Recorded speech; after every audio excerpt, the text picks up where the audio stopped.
إن الحمد لله نحمده ونستعينه ونستغفره ونعوذ بالله من شرور أنفسنا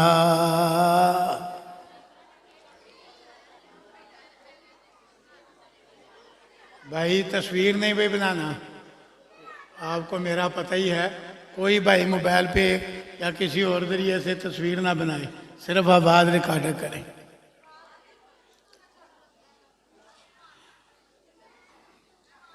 السلام علیکم ورحمۃ اللہ۔ جنہ کو ٹائم تو خطاب واسطے چاہیے دسو، آپ صاحب کی تقریر بند کرا لینے ہیں۔ اور گیلری والے اندر رولا زیادہ ہے، خاموش ہو جو، ایک دوسرے نو چپ نہ کراؤ، آپ ہی چپ ہو جاؤ بس۔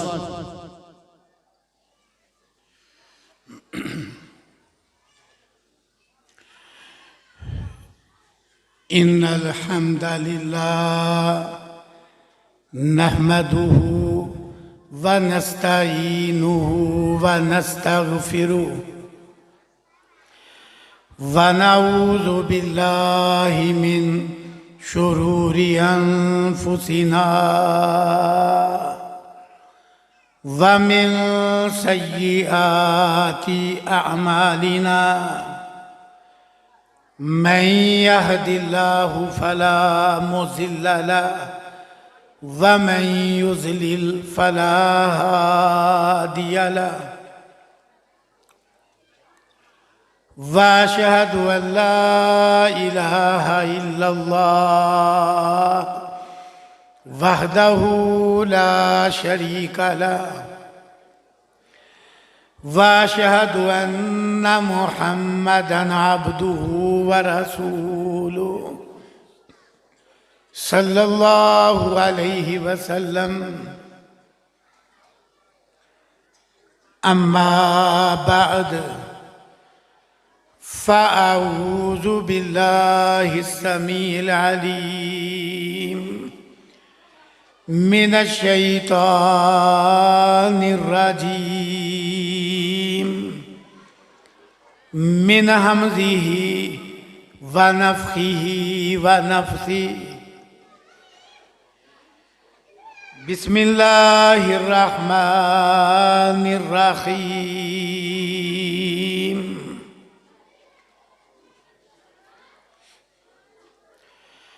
يا أيها الذين آمنوا قوا أنفسكم وأهليكم نارا وقودها الناس والحجارة عليها ملائكة غلاظ شداد لا يعصون الله ما أمرهم ويفعلون ما يؤمرون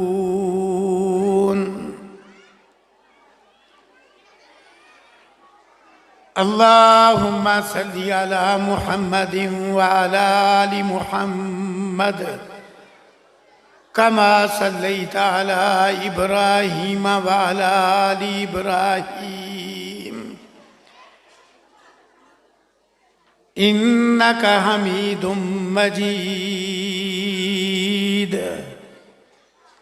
اللهم بارك على محمد وعلى آل محمد كما باركت على إبراهيم وعلى آل إبراهيم إنك حميد مجيد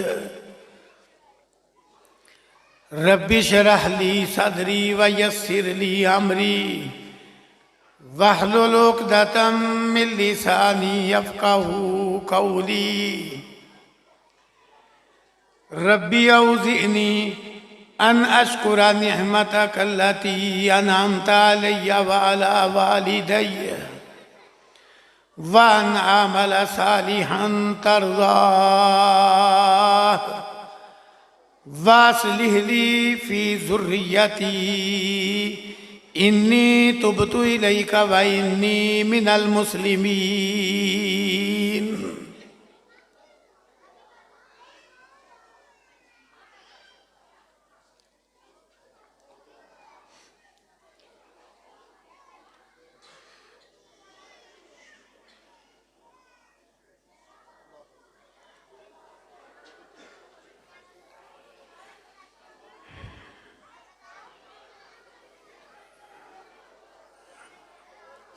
اللہ رب العزت کا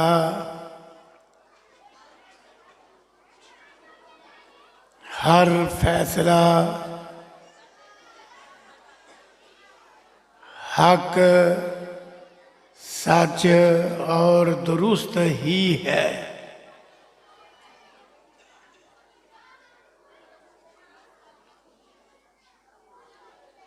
اور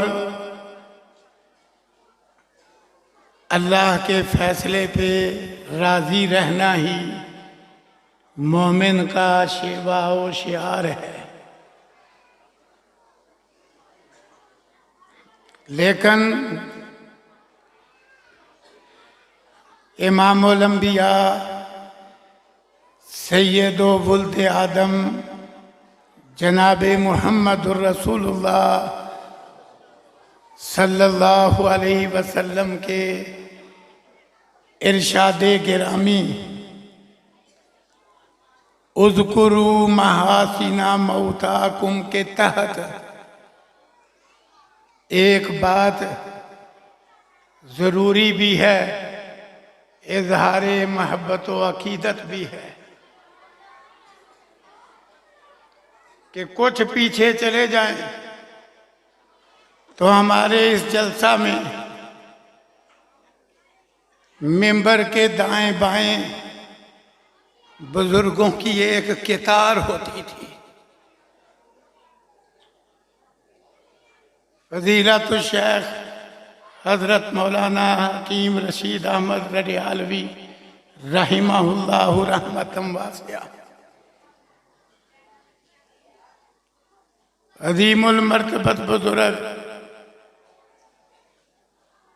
عبد الرحمن رحمہ اللہ رحمۃ واسعہ، پیارے بزرگ عبد الکریم رحمہ اللہ رحمۃ واسعہ، اس طرح ایک رونق بنی ہوتی ہے۔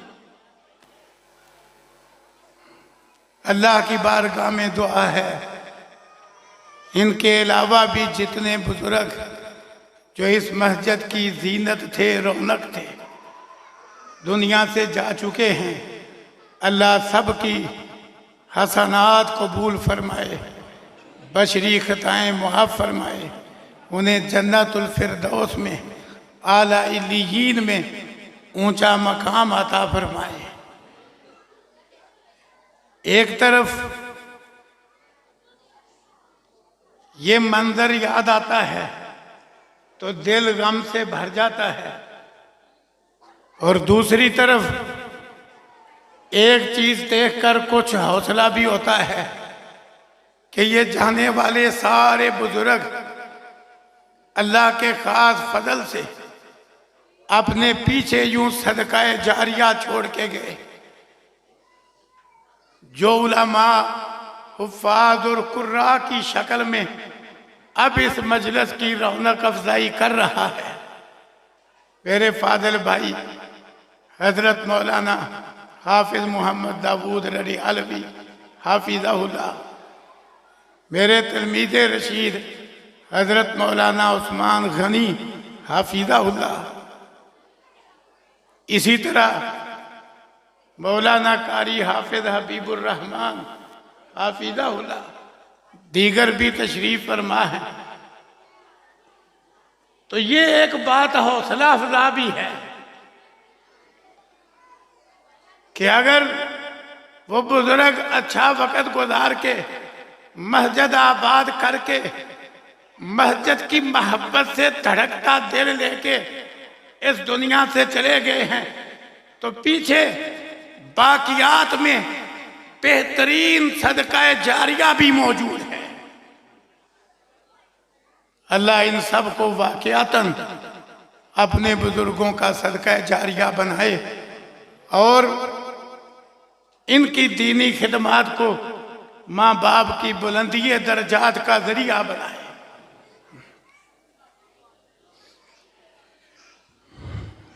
آج کے اس جلسہ میں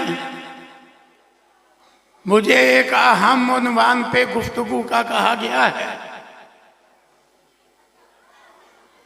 وہ ہے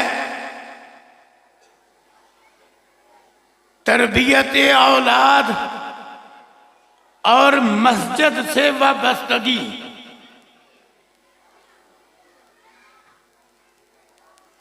بظاہر دو جدا جدا باتیں محسوس ہوتی ہیں لیکن قطعاً نہیں، یہ ایک ہی بات ہے۔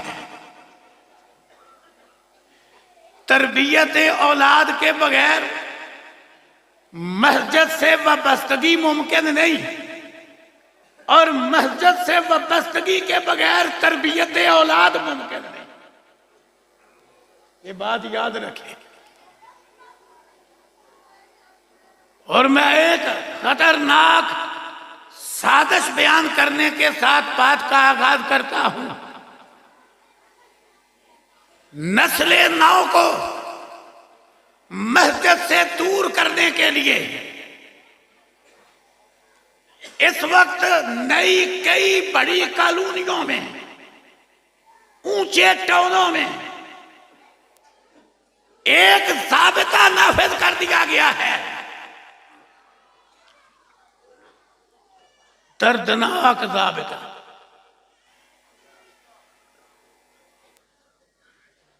بیچ میں کوئی ناقابل اعتماد راوی نہیں۔ لاہور کے ایک ٹاؤن میں میرے بھانجے رہتے ہیں، انہوں نے مجھے بتلایا کہ جب ہم اس ٹاؤن میں آئے تو ہمیں پتہ نہیں تھا کہ یہاں ضابطہ ہے، اور ہم نے پھر پتہ کیا کئی ٹاؤنوں میں لاہور میں یہ ضابطہ شروع ہو گیا ہے۔ اپنے شہر کا مجھے ابھی علم نہیں کہ کسی ٹاؤن میں ہے کہ نہیں، بہرحال لاہور کے کئی ٹاؤنوں میں ہے۔ کہنے لگے ہم نے سوچا کہ آخر بچوں کو قرآن تو پڑھانا ہے، تو ہم نے مسجد کے امام کی طرف رجوع کیا کہ آپ کا وقت کون سا ہے جب آپ بچوں کو قرآن پڑھاتے ہیں، ناظرہ پڑھاتے ہیں یا ترجمہ پڑھاتے ہیں؟ تو امام نے جواب دیا کہ ہمارے اس ٹاؤن کی ساری مسجدوں میں یہ پابندی ہے کہ بچوں کو مسجد میں قرآن نہیں پڑھانا۔ بتلاؤ دردناک ضابطہ ہے کہ نہیں؟ کتنا دردناک ضابطہ ہے کہ بچوں کو مسجد میں قرآن نہیں پڑھانا۔ ہائے ہائے، ہمارے اسلاف، ہمارے اساتذہ، ہمارے مشائخ رحمہم اللہ وہ تو کہا کرتے تھے یہ ناظرۃ القرآن کلاس یہ مسجد کی پنیری ہے، جماعت کی پنیری ہے۔ ناظرۃ القرآن کلاس جہاں کامیاب ہو، افراد بہت ہوں، انہیں ناظرہ پڑھنے والوں سے بچے ترجمہ کے لیے نکلتے ہیں، انہیں ناظرہ پڑھنے والوں سے بچے تحفیظ القرآن کے لیے نکلتے ہیں، انہیں ناظرہ پڑھنے والوں میں سے بچے شعبہ درس نظامی کے لیے نکلتے ہیں۔ یہ ایک اٹل حقیقت ہے، اور ناظرۃ القرآن سے ہی رفتہ رفتہ مسجد آباد ہوتی ہے اور نمازی ملتے ہیں۔ لیکن یہ کتنی دردناک بات ہے کہ اونچے علاقوں میں نسل نو کو، نئی پود کو مسجد سے دور کرنے کے لیے یہ ضابطہ بنا لیا گیا ہے کہ ٹاؤن کی کسی مسجد میں بچوں کو ناظرہ نہیں پڑھایا جائے گا۔ حالانکہ یہ تو کام اتنا عظیم ہے، اللہ اکبر۔ جو لوگ آج عمرے پہ گئے ہیں انہیں یہ سعادت حاصل ہوئی ہے، وہ ضرور منظر دیکھ کے آئے ہوں گے۔ مسجد حرام دنیا کی عالمی مسجد ہے، مسجد نبوی دنیا کی عالمی مسجد ہے اور دنیا کے سب سے اونچے شہر ہیں، لیکن دونوں مسجدوں میں باقاعدہ ایک بہت بڑی تعداد میں مختلف اوقات میں بچوں کو ناظرہ بھی پڑھایا جاتا ہے، حفظ بھی کروایا جاتا ہے، بہت بڑی تعداد۔ بچہ مسجد سے وابستہ نہیں ہوگا تو تربیت کہاں ہوگی؟ تو اس لیے عنوان کیا ہے؟ تربیت اولاد اور مسجد سے وابستگی۔ یہی وجہ ہے تربیت اولاد کی خاطر، چھوٹے بچوں کو اچھا ماحول دینے کی خاطر اسلام نے دو انتہائی قابل احترام چیزوں کے حوالے سے بچوں کے لیے قانون نرم کر دیا۔ چیزیں دونوں بڑی قابل احترام ہیں، بات سمجھنے والی ہے، چیزیں دونوں بڑی قابل احترام ہیں، لیکن بچوں کی تربیت کی خاطر دونوں چیزوں کے احترام کے حوالے سے بچوں کے اوپر سے قانون نرم کر دیا۔ مسجد بہت احترام والی جگہ ہے اور بچے کا پتہ نہیں کہ اس کا لباس پاک ہے کہ نہیں، اس کا بدن پاک ہے کہ نہیں پتا۔ کیوں جی پتا ہوتا ہے؟ نہیں، چھوٹے بچوں کا کوئی پتا نہیں ہوتا، لیکن مسجد کا جتنا مرضی احترام ہے، اسلام نے کسی عمر کے بچے کو مسجد میں آنے سے نہیں روکا۔ اللہ اکبر، نہیں روکا۔ کیوں؟ تربیت اولاد مسجد میں آئے بغیر ممکن ہی نہیں روکا، جتنا مرضی مسجد کا احترام۔ حتیٰ کہ رسول اللہ صلی اللہ علیہ وسلم نے تو ایسے نمونے پیش فرمائے، ایسے نمونے، کہیں آپ مسجد نبوی جیسی عالمی مسجد میں اپنی پیاری نواسی امامہ بنت زینب رضی اللہ عنہما کو کندھوں پہ بٹھا کے مصلی امامت پہ کھڑے ہو کے نماز پڑھا رہے ہیں، کندھوں پہ بٹھا کے۔ کیسا نمونہ پیش کیا؟ کندھوں پہ بٹھا کے۔ آج کئی لوگ مسجد میں بچوں کو گھورتے ہیں، ذرا بچہ شرارت کرے، ایسے گھورنے والوں کو سوچنا چاہیے کیا وہ بچپن گزارے بغیر ہی بڑے ہو گئے؟ جب وہ بچے تھے تو وہ بھی ایسے ہی کرتے تھے، کچھ چیزیں عمر کا حصہ ہے۔ اس لیے تو محاورہ بنا ہوا ہے۔ میرے فاضل بھائی عورتوں کو چپ کروا رہے تھے تو مجھے وہ محاورہ یاد آ گیا، محاورہ بنا ہوا ہے، بچہ بی بی بکری، ایسے ہی بچہ بی بی بکری، یہ آرام سے بیٹھی ہوں تو سمجھو بیمار ہیں۔ یوں الحمدللہ چلو خاموشی ہو گئی ہے، اللہ انہیں جزائے خیر دے۔ تو بہرحال کہنے کا مطلب یہ ہے کہ بچہ کیسے آرام سے بیٹھتا ہے؟ بچہ ہے، ایک عمر کی بات ہے۔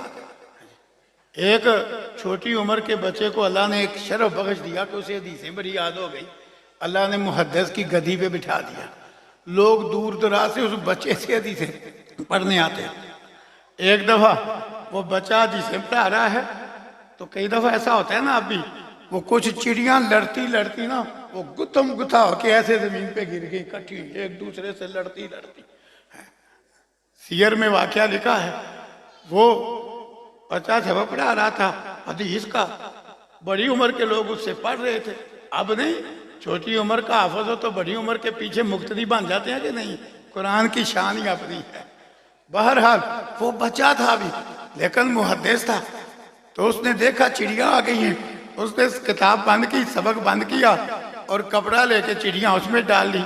شاگرد ہنسنے لگے کہ استاد محترم نے کیا کیا ہے؟ تو کہنے لگے بھائی یہ میرا منصب ہے اور یہ میری عمر ہے۔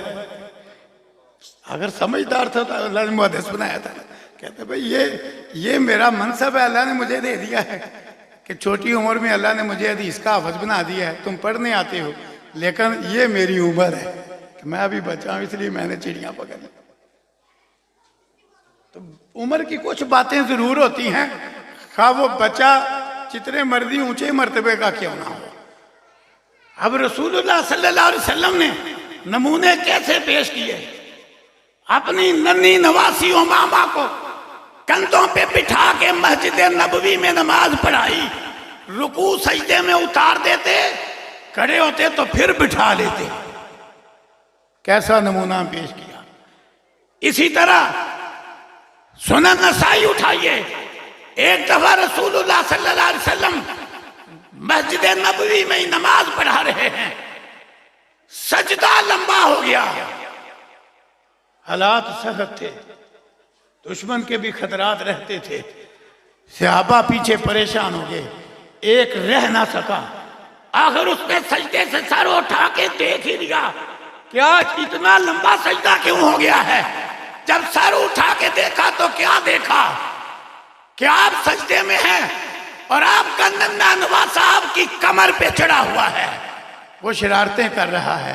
اب اللہ کے پیغمبر صلی اللہ علیہ وسلم سر نہیں اٹھا رہے کہ بچے کو گر کے چوٹ نہ لگ جائے، آپ نے سجدہ لمبا کر دیا ہے۔ حالانکہ اگر آپ آرام آرام سے اٹھتے تو کیا چوٹ لگ سکتی تھی۔ یہاں بچوں کو دھرال دھرال کرتے ہیں، ذرا بچہ آواز نکالتے تو سمجھانا ضرور چاہیے، تربیت کا تو عنوان ہے، لیکن یہ انداز نہیں ہونا چاہیے بچہ گھوڑنے والوں سے ڈر کے مسجد میں نہ آئے۔ بہرحال آپ نے سجدہ لمبا کر دیا، وہ بچہ شوق پورا کر کے اترا تو آپ نے اللہ اکبر کہہ کے سجدے سے سر اٹھایا۔ تیسرا واقعہ اسی طرح کا، آپ فرماتے ہیں، صحیح البخاری اٹھائیے، آپ فرماتے ہیں کئی دفعہ میں نماز شروع کرتا ہوں، میرا جی چاہتا ہے نماز لمبی پڑھاؤں، لیکن عورتوں کی جانب سے بچے کے رونے کی آواز آ جاتی ہے تو میں نماز مختصر کر دیتا ہوں کہ ماں پریشان ہوگی۔ یہ نہیں پابندی لگائی بچہ کیوں لے کے آئی ہے، نماز چھوٹی کر دی۔ اب ایک احترام مسجد کا، لیکن بچوں پر قانون نرم کر دیا شریعت کہ وہ آئیں جس طرح بھی آ جائیں، بدن پاک ہے تب بھی آئیں، نہیں پاک تب بھی آئیں، ہم اس کے پابند نہیں کہ دیکھیں ہاں ٹھیک ہے ماں خیال کر کے بھیجے، لیکن آ جائے بچہ تو شریعت نے نرمی کر دی ہے کہ جیسے بھی آ جائے۔